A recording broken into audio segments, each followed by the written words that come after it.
KCPR is hosting their annual Pledge Drive this week. Stay tuned to learn more about how to get involved. The Festival of Lights returns to Cal Poly this evening. See how the Indian Student Association prepares for its annual Diwali banquet. And a new bike startup aims to change the way that students commute to school. Broadcasting from Swanson Studios, you're watching Mustang News. Good afternoon and welcome back to Mustang News. I'm Spencer Judd. And I'm Brian Trong. Thank you for joining us. KCPR is raising money to keep its station running for its 50th year through its Pledge Week. You're tuned into KCPR, San Luis Obispo, 91.3 FM. I'm BJ Matty Ice.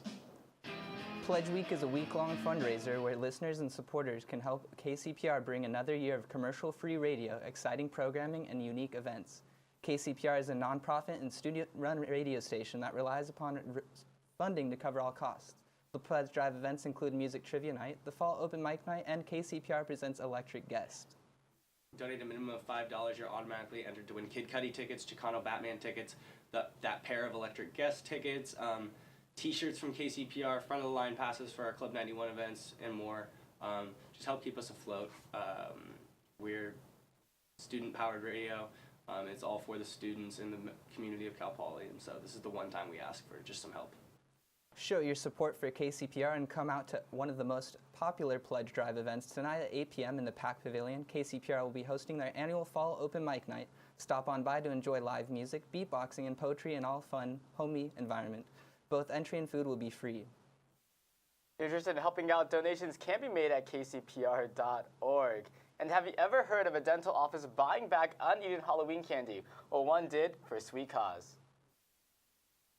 The dental office of Dr. Rick M. Ross is working with Operation Gratitude to buy back and send Halloween candy to troops overseas. It is an opportunity for kids in the area to give up some of the cavity-causing candy, as the office likes to call it. They offer $1 for every pound of candy brought in. This year, the office received about 293 pounds of candy. A big contributor was the second grade class of Mission High School. This is the third year the office has collected the sweet treats, and Jessica Tamas, administrator of the front office, says it is rewarding to the lives and spirits of soldiers overseas. My brother and my father both served in the Air Force, so it is something that's really personal to be able to give back.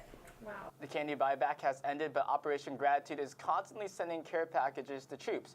For more information, visit operationgratitude.com. The city of San Luis Obispo passed 2 ordinances restricting the use of single-use plastic cups, bottles, and straws. This will affect bars, cafes, and events that happen downtown. The goal of this is to get rid of trash. These items were targeted because they were the most found on beaches and local cleanups. There will also be an increase of drinking fountains that are easy to use with a reusable water bottle. Cal Poly's Indian Student Association prepares to host its annual Diwali banquet tonight from 7 p.m. to 10 p.m. in Chumash Auditorium. Diwali, better known as the Festival of Lights, is one of the most celebrated holidays in the Indian culture.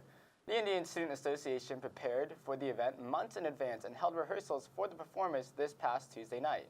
We have different acts ranging from like our Cal Poly Bollywood dance team called Kahani to our Cal Poly Bhangra team called Cal Poly Bhangra, and we also have like other individual acts. We have singing acts, we have like smaller dancing acts, we have very funny MCs, so it's all about interest, and then they come out and we really make a decision on rehearsal day to make sure that, you know, we're good to go for the event.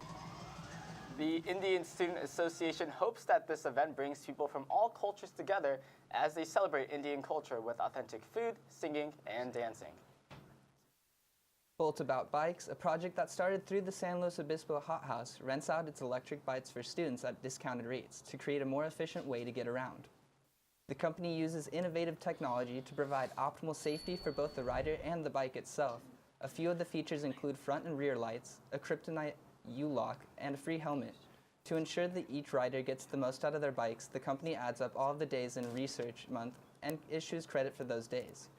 We're coordinating with Riley to get a booth set up for Bike to School Day to kind of help promote sustainability, which is one of our cultural values, because by helping provide people like electric bikes, that's less cars on the road, less gas that's being burned, less fossil fuels. To get more information on the different kinds of bikes and the cost to rent them, visit BoltAbout.com. And I'll be back with your weather update. Everybody gets their news from social media, and my team's pretty much in charge of making sure that Mustang News has a great presence across all social media platforms. Whether that's Facebook, Twitter, Instagram, or Snapchat, we want to make sure that our news is reaching our audience. At Mustang News, we're truth tellers.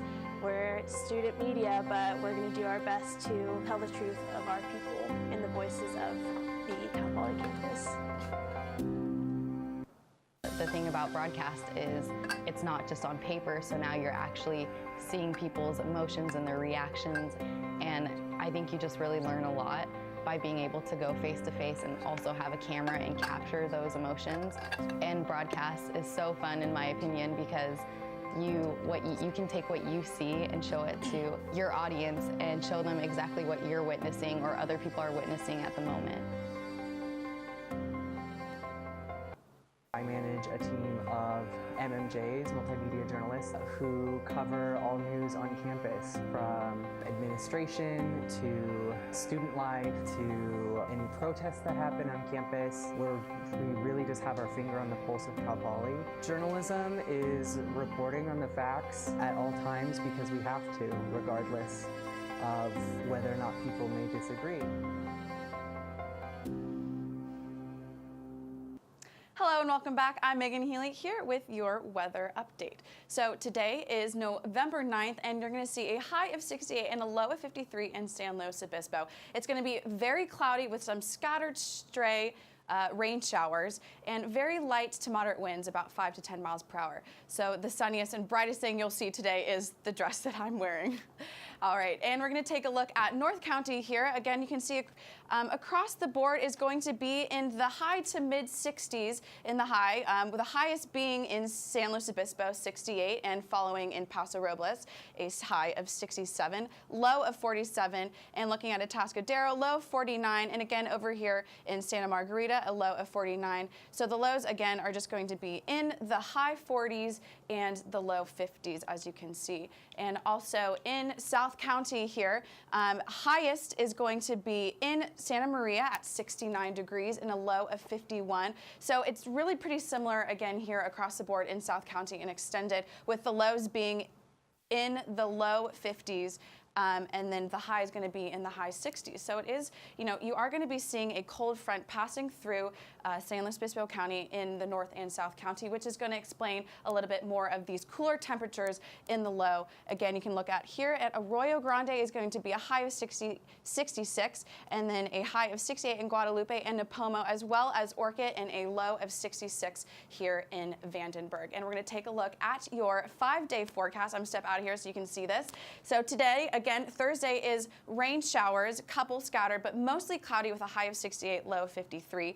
Friday is going to be a high of 69, low of 50. And moving on into the weekend, we're going to see more sunshine. The sunshine is going to be wanting to pop out of those clouds this weekend, so hopefully it'll be able to do so. And again, Sunday is going to be the sunniest with less clouds, high of 70, low of 48. And moving into Monday, again, high of 70, low 49. And with today's rain showers is going to bring more oil and grease on the roads, making it extra slippery.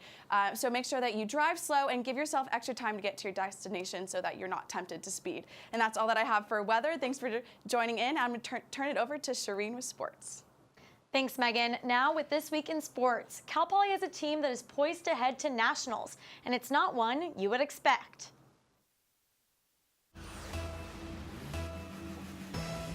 For the Cal Poly Rocket League team, that sound means it's time to get to work. The video game is described as soccer with cars. Players will accelerate, flip, and fly their cars across the arena. Cal Poly's team went undefeated in regular season play. Having any game losses is obviously not what we want. We feel like we should be sweeping everyone else in the conference, just with our individual skills, so we expect a lot of ourselves. Ball in the back of the net, twice the tang in 43. How about you put an exclamation point next to that one? Western Conference playoffs start Monday for the team when they play the University of Arizona. Winning the match would advance the Mustangs to the national championships of the Collegiate Rocket League, where the first place team will receive $5,000 in scholarships for each player. Sports are enjoyable to play, but even better when you are sporting a sibling teammate. Senior guards Din and Lynn Leo Pepe dominate the court after years of playing alongside each other. This past month, the twins were chosen to preseason all-WIG women's basketball games with their impressive skills. Din broke the single-season school record for free throw percentage last season while also averaging 14.8 points. Lynn tied for second most double-doubles in the conference with 9, as well as recording 14.7 average points. Even though they have competed for different honors such as Conference Player of the Week, the sisters recognize the others' strengths. Hers, definitely her jump shot, off the dribble. I really enjoy watching that. And then for her intensity and relentless on the O boards, call her Superwoman. So you guys gotta watch out for that. So. The Cal Poly women's basketball team begins the 2017-18 season this Friday on the road against University of San Francisco. Tip-off is set for 6 p.m. The Cal Poly women's basketball team is getting ready and excited for this next season. Last season, the team finished 11-18. The twins, seniors Din and Leah Pepe, have been picked for the preseason All-Big West Conference women's basketball team. Head coach Faith Minaha has high expectations for the team this season. Players in our senior class, I'm very optimistic that we're going to keep rising in the standings from where we were the last couple of years. So sky's the limit for this team. The Mustangs will kick off the 2017-2018 season with an away game on November 10th against the University of San Francisco. Looking at a few games coming up for the Mustangs, men's basketball has 2 road games this weekend. First, they will travel to Palo Alto to take on Stanford tomorrow at 4 p.m. This game will be televised on the Pac-12 network. And then they take on UC Berkeley Sunday at 1 p.m. Women's volleyball will try to remain undefeated in conference as they host UC Davis tomorrow at 7 p.m. and UC Irvine Saturday at 2 p.m. And on Saturday, football will face off Sacramento State at Spano Stadium at 6:05 p.m. They will try to win their second straight game after snapping their 7-game losing streak last weekend against Portland State. That's all we have for sports this week. Stay tuned after the break for more on news. Doesn't go appreciated that much, especially at a polytechnic campus. We have a lot of engineering and architecture focus, and we want to try to focus a lot of our arts writing on structural design and architecture design and things that relate to Cal Poly, but through the arts. I think good journalism comes from unbiased reporting, and I think we do a really good job at making sure that everything's accurate. So I'm in charge of making sure that the paper is distributed every Tuesday morning because that's when the new editions come out. I think my job, the most important thing with my job is that it gets the papers out there for them to actually read. Without my position and my guys, my delivery drivers and my brand ambassadors, the papers would not be seen every week on campus, essentially.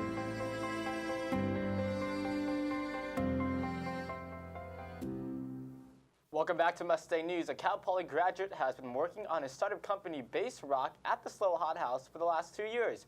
Reporter Annabelle Carpenter went there to experience it firsthand. To physically feel music. So it takes the bass frequencies of the music you're listening to and vibrates them throughout your body. So it's a completely new and immersive way to experience music. It follows the beat, the intensity, the frequency of the bass coming through the song. Oh my God, that's so cool. You can feel it vibrate through your whole entire body. You can plug it in a mic and bring it to a live show, or plug in an aux and listen to music at home. So we wanted to create a product that the everyday consumer could use, could take around, and pretty much use in whatever activity they wanted. Becker's product started as part of the Cal Poly Center for Innovation and Entrepreneurship, our CIE program. Cal Poly business professor Jonathan York is the co-founder. The Center for Innovation. And unfortunately, that's all the time we have. Catch the rest of the story on MustangNews.net. Thanks for joining us here. I'm Brian Trong. And I'm Spencer Judd.